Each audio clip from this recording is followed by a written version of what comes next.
Alhamdulillahi wa kafa, wa salatu wa salamu ala nabil Mustafa, ya ibadallah, assalamu alaikum wa rahmatullah. Les meilleures louanges sont à Allah. Allah l'unique sans fils, Allah qui fait de la nuit de Laylatul Qadr la meilleure des nuits. Que la paix et la bénédiction de la soie sur Muhammad, lui qui s'éloigne de sa famille, priant et glorifiant l'exalté soit-il, à la recherche de la nuit de la destinée, ainsi que sur sa famille pieuse, ses valeureux compagnons et tous ceux qui le suivront jusqu'au jour de la rétribution. Adorateurs d'Allah, la communauté du prophète Muhammad sallallahu alayhi wa sallam est en effervescence, recherchant ainsi la nuit de Laylatul Qadr, celle-là même qu'Alexalté soit-il a qualifiée des meilleures que 1000 mois. Mais au fait, que doit-on comprendre de Laylatul Qadr? Mesdames, Mademoiselles, Messieurs, bienvenue sur ce plateau de Sur le chemin de Ramadan. Et vous l'avez remarqué, il sera question de la nuit de Laylatul Qadr, la nuit de la destinée. Ça sera dans le cadre de l'entretien de cet autre rendez-vous sur Canal D International. Sur le chemin de Ramadan, c'est aussi les héros de l'islam et la salmo du lycéen Al-Qur'an al-Karim. Écoutons et méditons la parole d'Allah pour commencer.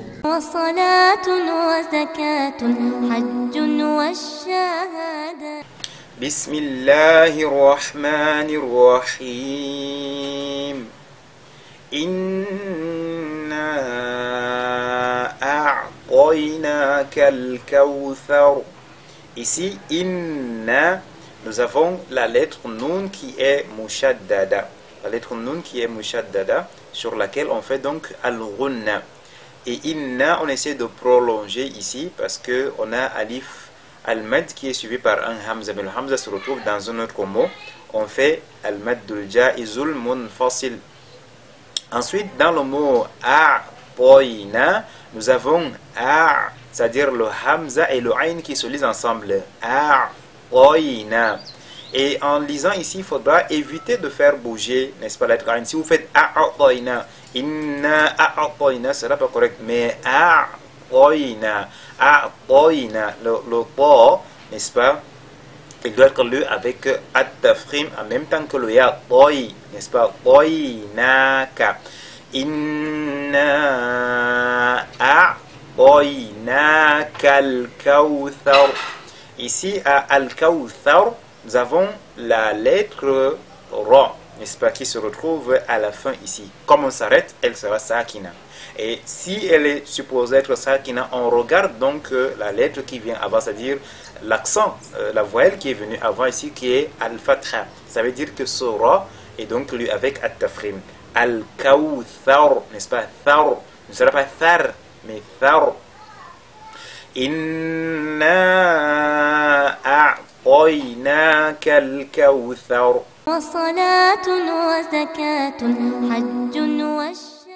Rabbi shrah li sadri wa yassir li amri wahlul uqdatan min lisani yafqahu qawli. Mesdames, Mademoiselles, Messieurs, une fois de plus, ahlan wa sahlan wa marhaban bikoum. Bienvenue dans la mosquée Omar Farouk. Avec nous sur ce plateau pour décortiquer ce qu'on appelle par Laylatul Qadr notre frère, notre invité, le frère Abdurrahman Boubacarry. Abdurrahman Boubacarry, membre de la LICAM, la Ligue des cadres musulmans du Cameroun. Il est comptable de formation. Assalamu alaikum wa rahmatullahi wa barakatuh, frère Abdurrahman. Wa alaikum salam wa rahmatullahi wa barakatuh. Frère Abdurrahman Boubacarry est incontestablement la star du mois de Ramadan, c'est la nuit de Laylatul Qadr, et cette nuit doit être recherchée dans la dernière décade du mois de Ramadan. Frère Abdurrahman, qu'est-ce qu'on doit comprendre par Laylatul Qadr, la nuit de la destinée?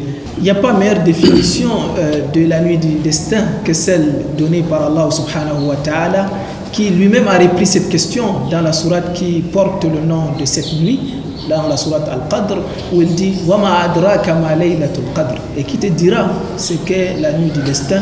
Et il définit donc cette nuit en disant « Laylatul qadri khayrun min alfi shahr » Cette nuit vaut plus de 1000 mois. Et le prophète sallallahu alayhi wa sallam, tout à l'heure on a relayé un hadith où il dit la nuit du destin se trouve dans le mois de Ramadan, une nuit qui vaut plus de 1000 mois. Et d'ailleurs un poète aussi comparait sa bien-aimée à cette nuit de destin en disant que sa bien-aimée وَلَقَدْ فُضِّلَتْ لَيْلَةً عَلَى النَّاسِ مِثْلَمَا فُضِّلَتْ عَلَى أَلْفِ شَهْرٍ لَيْلَةُ الْقَدْرِ.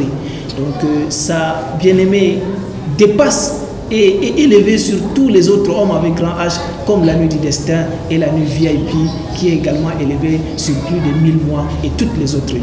Une nuit VIP, la star des nuits, la nuit de Laylatul Qadr, la nuit de la destinée. Frère Abdurrahman Bouakari, vous l'avez dit, mais pourquoi est-ce qu'on l'appelle ici nuit de la destinée? Comme dit Imam Zuhri, rahimahullah ta'ala, elle a été appelée la nuit du destin justement c'est-à-dire c'est parce que c'est une nuit glorieuse, une nuit d'une très grande importance qui revêt une importance capitale dans notre religion, parce que souvenons-nous, c'est au cours de cette nuit que le plus noble des livres a été révélé, c'est-à-dire le Coran, par l'entremise du plus noble des anges, qui est l'ange Gabriel, sur le plus noble des messagers, qui est notre prophète sallallahu alayhi wa sallam, lequel Coran porte un message fort à la meilleure de la communauté. Kuntum khayra ummatin ukhrijat linnas. Deuxième interprétation faite par les savants, pourquoi est-ce que cette nuit a été dénommée Laylatul Qadr? Justement, Qadr signifie en arabe aussi at-taqdir, c'est-à-dire le destin. C'est pour cela qu'on l'appelle la nuit du destin. Et elle est la nuit du destin, comme Allah l'a dit dans la sourate Al-Dukhan, fiha yufra'u kullu amrin hakim. C'est-à-dire tous les ordres, toutes les décisions stratégiques sont déclinées durant ce mois-là. On s'interroge, n'est-ce pas, le destin a été écrit dans un hadith, le prophète sallam dit, le destin a été écrit 50 000 ans avant qu'Allah ne crée les cieux et la terre. Ça, c'est comparativement à ce qu'on appelle aujourd'hui le document stratégique. Si on prend le cas par exemple de notre pays, nous avons un document stratégique qui trace l'horizon lointain. Maintenant, il y a aussi des budgets qui sont votés à la veille de chaque année. Et ce sont ces budgets-là qui sont déclinés pendant la nuit du destin.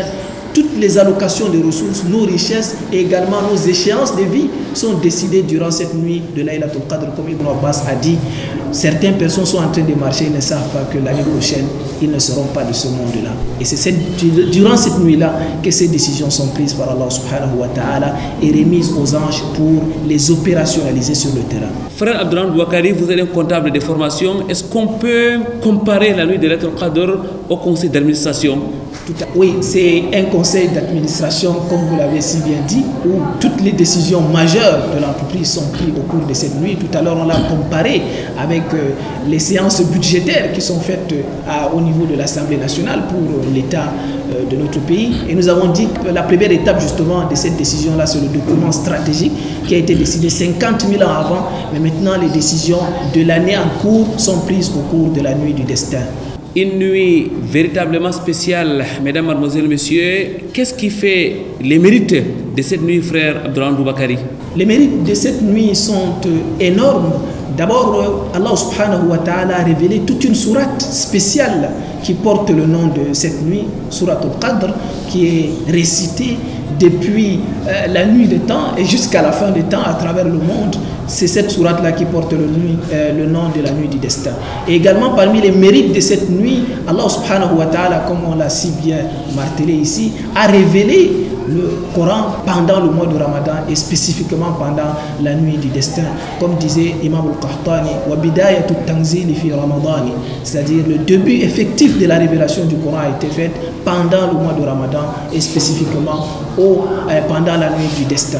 Et également pendant cette nuit-là, Allah subhanahu wa ta'ala dit Laylatul Qadri khayrun min alf shahr. Nous avons dit que c'est une nuit qui vaut plus de 1000 mois. Rappelons-nous dans Muwatta, Imam Malik qui rapporte un hadith sans chaîne de transmission où il dit, le prophète sallallahu alayhi wa sallam avait vu la longévité des hommes qui ont vécu avant nous. Prenons le cas de Noé par exemple. Allah subhanahu wa ta'ala nous décrit que Noé, il a envoyé Noé wa laqad arsalna Nuhan et qawmihi falabitha fihim alfa sanatin illa 50 ama. Nous avons envoyé Noé vers son peuple, il a vécu parmi eux à prêcher la parole d'Allah subhanahu wa ta'ala pendant 950 ans.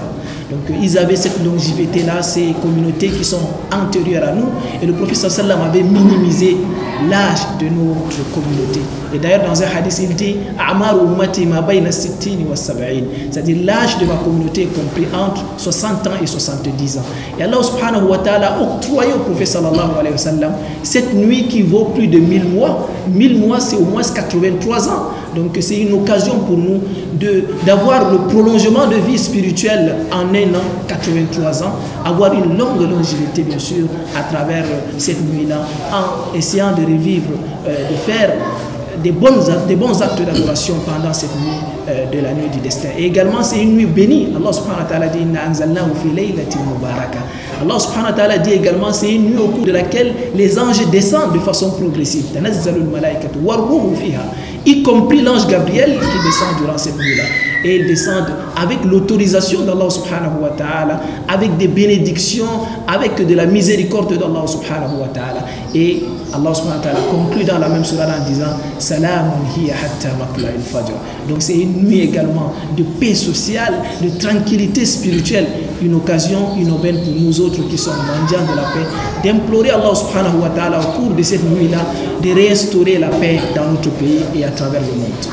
Et nous, on peut aussi conclure, frère Abdurrahman Bouakari, que la nuit de Laylatul Qadr est une grâce d'Allah exalté soit-il. C'est l'une des merveilles qu'Allah exalté soit-il a voulu donner à la meilleure des communautés, la communauté du prophète Muhammad sallallahu alayhi wa sallam. C'est une spécificité de cette communauté. C'est la meilleure des communautés, Allah subhanahu wa ta'ala, pour nous permettre, comme je le disais tout à l'heure, de rattraper les autres communautés en termes de longévité. Il nous a octroyé donc cette grâce-là, cette nuit qui vaut plus de 83 ans, 1000 mois.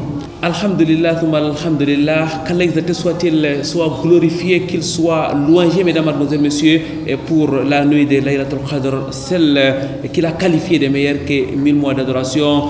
Nous allons prendre une pause. Nous reviendrons juste après. Lillahi Rabbil Alamin wa salatu wa salamu ala Muhammadin wa ala alihi wa sahbihi wa man sara ala darbi ila yawmiddin. Wa ba'd, frères et sœurs dans la foi, assalamu alaikum wa rahmatullah. Suite et fin de la biographie d'Imam Ahmad bin Hanbal, le 4e imam des écoles juridiques d'Al-Sunnah wal Jama'a. Aujourd'hui, nous allons parler des ouvrages d'Imam Ahmad. Imam Ahmad, malgré les épreuves, malgré la prison, malgré la prêche, malgré des efforts, il a œuvré aussi dans les plans des livres. Il nous a laissé un grand héritage. Retenons parmi les grands héritages qu'il nous a laissés, il y a son grand recueil qu'on appelle Musnad. C'est un grand recueil d'hadiths qui rassemble plus de 30 000 hadiths, d'où Imam Ahmad les a parcourus de localité en localité pour rassembler cet hadith. Donc, il y a Usul al-Sunnah, qui est un principe d'Aqida de Al-Sunnah al-Jama'a d'Imam Ahmad bin Hanbal.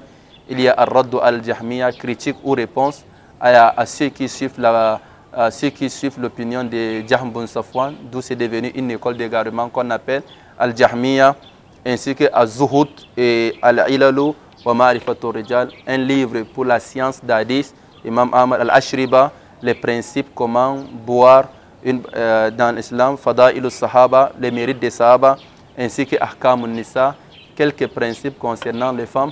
Imam Ahmad a beaucoup laissé des livres, dont j'ai juste mentionné quelques livres parmi ses ouvrages. Et après la mission, c'est le départ. Imam Ahmad, après avoir travaillé, fourmi, laissé l'héritage du prophète sallallahu alayhi wa sallam, Imam Ahmad est décédé un matin, un vendredi matin, 12 du Rabiul Awwal 241. Il y a des savants qui parlent de 240. Il y a ceux qui disent 241 de l'Hégire. Il est décédé le matin. Il a été enterré après Asr. Imam Ahmad, dès sa maladie, lorsque les habitants de Bagdad ont attendu sa maladie, chacun a fermé sa boutique. Ceux du village se sont tous regroupés chez Imam Ahmad pour le saluer et s'asseoir devant sa porte pour attendre jusqu'à qu'il se rétablisse, tellement qu'il était honoré, tellement qu'il était aimé malgré les épreuves. Mais Imam Ahmad, si Allah décide le départ, c'est le départ malgré l'amour qu'on estime pour Imam Ahmad bin Hanbal. Il est décédé et alors on lui effectue la prière à Bagdad, d'où les savants disent, lorsqu'il y a un adage qu'on dit janaza tu million, la janaza d'un million, dont on fait allusion à la janaza d'Imam Ahmad, d'où plus de 800 000 fidèles ont effectué la prière à Imam Ahmad bin Hanbal. Je dis bien plus de 800 000. Voilà pourquoi les savants disent janaza tu million. Et retenons que ça fait partie des bienfaits qu'Allah a donné à Imam Ahmad. Lorsque Imam Ahmad a été menacé par les Umara, par les dirigeants de Bagdad, qu'est-ce qu'il a dit? Vous êtes respectés, vous êtes honorés, rendez-vous au janaza. Nous allons voir entre nos janaza et vos janaza, laquelle sera plus honorée. Et voilà, nous avons vu la janada d'Imam Ahmad bin Hanbal. Et c'est comme ça la voix de tous ceux qui ont travaillé pour l'islam.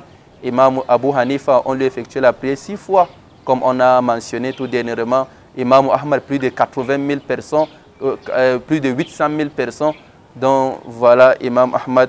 Et nous allons dire qu'Allah lui fasse miséricorde. Ceci est la fin de notre parcours des 4 grands imams. Abu Hanifa, qui est la toute première école, suivi de Malik, suivi d'Imam Shafi et Imam Ahmad bin Hanbal. Retenons qu'il y a aussi d'autres écoles qui n'ont pas été célèbres car les adeptes sont décédés tôt. Il y a l'école Zahiriya, il y a Ibn Jarir Tabari, il y a Sufyan al-Thawri, il y a Lays ibn Sa'd et autres. Donc, Inch'Allah, retrouvons-nous pour conclure quels sont les points communs qui rassemblent ces 4 imams. Inch'Allah, assalamu alaikum wa rahmatullah.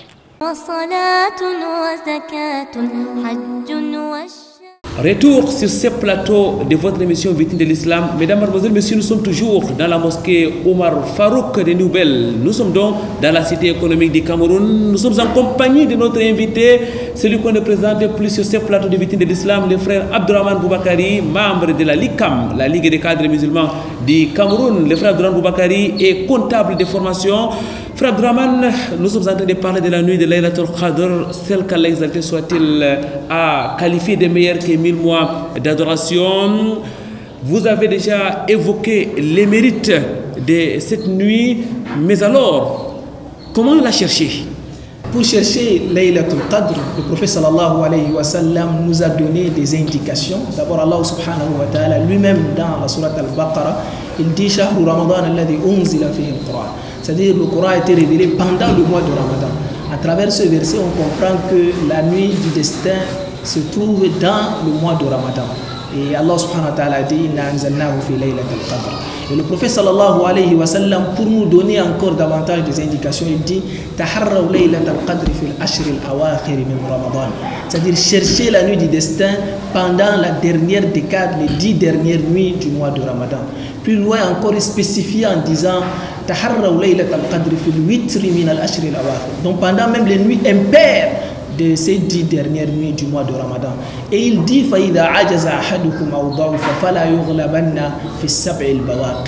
c'est-à-dire si l'un d'entre vous se trouve un peu faible et il n'a pas la capacité de veiller toutes ces nuits, toutes ces 10 dernières nuits impaires, il peut se consacrer au moins pendant les 7 dernières nuits du mois de Ramadan, c'est-à-dire du 23 jusqu'au 29 ou 30 jours du mois de Ramadan, en cherchant cette nuit-là.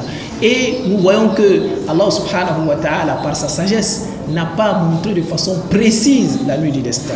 A tel enseigne que dans un hadith de Ubadah ibn Samit, le prophète sallallahu alayhi wa sallam, un jour, il est sorti pour nous dire la nuit de la destinée, la nuit du destin avec précision. Mais il se trouve qu'il a trouvé 2 compagnons en train de se disputer. Il a dit Faroufi'an. Allah subhanahu wa ta'ala a élevé cette connaissance-là. Il n'a pas pu dire. Mais il dit Wa asa an yakuna khayran lakum. Mais cela pourrait être un bienfait pour vous. Parce que si on savait seulement la nuit du destin se trouve par exemple la nuit du 25 ou bien la nuit du 27, on allait seulement se lever cette nuit-là pour faire les prières nocturnes. Mais comme c'est caché entre la dernière décade, cela pousse les uns et les autres à faire revivre toutes ces nuits-là, à veiller toutes ces 10 dernières nuits, à multiplier les invocations, à multiplier les prières et pointer beaucoup plus de récompenses pour pouvoir pointer la nuit du destin. En un mot, frère Abdourahmane Boubakari, il faut rechercher la nuit de Laylatul Qadr, plus précisément parmi les 10 dernières nuits du mois de Ramadan. Tout à fait, Imam. Il faut déployer des énergies pendant ces 10 dernières nuits, comme le faisait d'ailleurs le prophète sallallahu alayhi wa sallam. Dans un hadith, il dit Kana Nabi sallam yajtahidu fil ashr al-awakhir ma la yajtahidu fi ghayriha. Le prophète sallallahu alayhi wa sallam faisait plus d'efforts pendant ces 10 dernières nuits, plus qu'il ne faisait dans les autres nuits, dans les 20 premières nuits du mois de Ramadan. Donc tout cela, c'est à la recherche de cette nuit du destin-là qui vaut le coup, parce qu'elle vaut plus de 1000 mois. Nous sommes déjà édifiés sur les camps, frère Abdourahmane Boubakari. Maintenant, on va s'arrêter sur les comment. Quelles sont les œuvres qui sont indiquées lorsque nous nous déployons pour chercher la nuit de Laylatul Qadr? Lorsqu'on cherche la nuit du destin, il y en a plusieurs œuvres. Toutes les bonnes œuvres sont recommandées, mais parmi lesquelles figurent justement en bonne place les prières nocturnes. Parce que dans un hadith, le prophète sallallahu alayhi wa sallam dit Man qama laylat al-qadri imanan wa ihtisaba ghufira lahu ma taqaddama min dhanbi. C'est-à-dire celui qui veille pendant la nuit du destin en prière nocturne, Allah subhanahu wa ta'ala va pardonner ses péchés antérieurs. Donc tous ces péchés antérieurs seront pardonnés grâce à ces prières-là. Et le prophète sallallahu alayhi wa sallam lui-même, dans un hadith, on dit Kana nabi sallallahu idha dakhala al-ashru shadda mi'zarahu. Lorsque les 10 dernières nuits arrivent, le prophète sallallahu alayhi wa sallam resserrait sa ceinture, c'est-à-dire son pain, pour se consacrer à l'adoration. Il s'éloignait de ses épouses. Wa ahya laylahu. Et il faisait également revivre ces nuits. Il veillait ces nuits-là en prière nocturne, en faisant les invocations, en récitant également le Coran et en multipliant les invocations et les adhkars. Wa ahya laylahu wa ayqadha ahlahu. Et il réveillait également sa famille. Tout, même les enfants, toute la famille du prophète sallallahu alayhi wa sallam, toute personne qui avait la capacité de faire la prière nocturne, le prophète sallallahu alayhi wa sallam réveillait ces personnes-là pendant les 10 dernières nuits du mois de Ramadan pour pouvoir avoir la nuit du destin. Et maintenant, en termes d'invocation, la meilleure des invocations, justement pendant cette nuit-là, c'est celle enseignée par le prophète sallallahu alayhi wa sallam, lui-même à son épouse Aïcha, qui lui a demandé si je sais que telle nuit est la nuit du destin, qu'est-ce que je dois dire? Le prophète sallallahu alayhi wa sallam dit à son épouse Faquli Allahumma innaka afuwun tuhibbul afwa fa'fu anni. Allahumma innaka afuwun tuhibbul afwa fa'fu anni. Incontestablement, frère Abdurrahman Boubakari, le prophète Mohammed sallallahu alayhi wa sallam s'est déployé plus pendant les 10 derniers jours du mois de Ramadan à la recherche de la nuit de Laylatul Qadr. Il sortait notamment en retraite spirituelle. Frère Abdurrahman, qu'est-ce qu'on doit comprendre de la itikaf, la retraite spirituelle que le prophète pratiquait pendant ces 10 derniers jours du mois de Ramadan notamment? Notamment pendant ces 10 dernières nuits, le prophète sallallahu alayhi wa sallam faisait al-i'tikaf. Al-i'tikaf qui est huwa luzumul masjidi fi waqtin makhsusin li'ibadatillah. C'est-à-dire le fait de se retirer dans une mosquée pendant un temps bien déterminé pour se consacrer uniquement à l'adoration d'Allah subhanahu wa ta'ala. Et n'oublions pas, le prophète sallallahu alayhi wa sallam faisait ces itikaf-là à la recherche de la nuit du destin. Parce que pendant une année, il avait fait les itikaf pendant les 10 nuits du milieu, c'est-à-dire entre le 10 et le 20. Et l'ange Jibril est venu lui dire ce que tu cherches est encore devant toi. C'est pour cela que le prophète sallam est revenu avec tous les compagnons pour continuer à faire le itikaf pendant les 10 dernières nuits. Donc le itikaf même est fait pour nous permettre justement de retrouver la nuit du destin. Et ce itikaf-là a des mérites énormes. Abdurrahman Boubakari, on ne se fatiguera jamais de vous écouter parler de la religion d'Allah, exalté soit-il, qu'Allah vous bénisse, qu'Allah vous récompense, qu'Allah vous illumine. Mesdames, mademoiselles, messieurs, merci aussi à vous d'avoir été des nôtres. Avant donc de mettre un point final à cette émission, nous allons demander à notre invité son dernier mot. Peut-être un dernier conseil, frère Abdurrahman Boubakari. Le dernier conseil, c'est celui d'Ibn al-Jawzi qui disait que Fala takunil khaylu aftana mink. Il dit, si vous observez par exemple le galop des chevaux, vous allez constater que le meilleur chevaux garde leur énergie pour la dernière ligne droite pour pouvoir remporter le combat. Donc on doit réserver nos énergies pour les déployer pendant ces 10 dernières nuits afin de pointer le Laylatul Qadr. إذا رمت تحصيلا لذات المفاخر فشمر بجد في العشر الأواخر. Donc si on veut pointer donc cette nuit du destin là, il faut se déployer comme le prophète sallallahu alayhi wa sallam s'est déployé plus pendant ces 10 dernières nuits, plus qu'il ne faisait même d'ailleurs pendant les autres nuits du mois de Ramadan. Qu'Allah subhanahu wa ta'ala nous facilite et nous accorde le mérite et la grâce d'y accomplir des bonnes œuvres pendant cette dernière décade.